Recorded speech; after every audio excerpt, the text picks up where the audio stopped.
ना बात करें पावर स्टार पवन सिंह के बारे में और स्टार खेसारी लाल यादव के बारे में। आज तो हम बात करे वाला बानी मनी महाराज ना मनी मेराज के बारे में, जो कि पोस्टर पे उनकर गाना तो के लौकत हुई।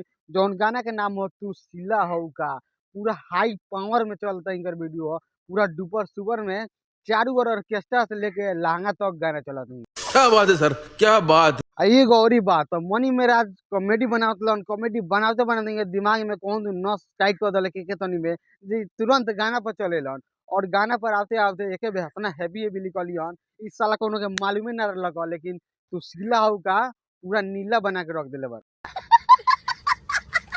एक तो लाइक और शेयर ठोक दीजिए, महाकाल का दबाकर लाइक और शेयर ठोक दीजिए, 5000 लौटे दिख जाना चाहिए। आइए देखते हैं, बैठचंद मजा आएगा। ये तू सिला हो का यूट्यूब पर सर्च मारते साला 50 गो पोस्टर आवत है, तो नहीं में समझे नहीं क्या होती ओरिजिनल गाना कौन है ये।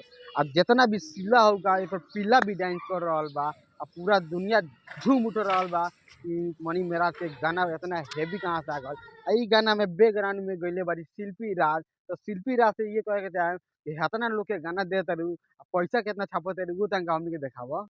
क्या क्या कहना क्या चाह रहे हैं भाई आप? तो खेसारी लाल के जौन अभी के फिलहाल में जौन अभी बन रहा बा, फिल्म शूटिंग हो रहा बाटे रंग दे बसंती, तो रंग दे बसंती पर अभी ध्यान मत दलगन। अभी तो पावर स्टार पवन सिंह के नया गाना आइल बा हथियार जाके उ सुना लगन, पूरा छोटू शिकारी लिख के देला बाने, पूरा हेवी टंच माल पूरा गाना बा।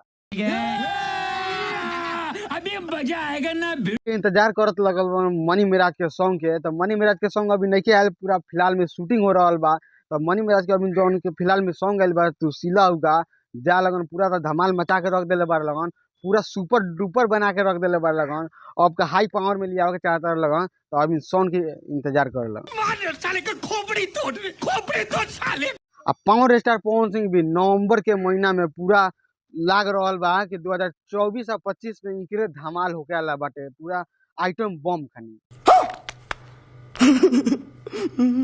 तो भाई लोग वीडियो के लागल जाके लाइक शेयर सब्सक्राइब कमेंट तारा धर मारल कि केकर गाना सबसे हिट रहलक आ केकर फिल्म कितना मस्त। चलिए मिलते हैं अगले से, तब तक जय हिंद।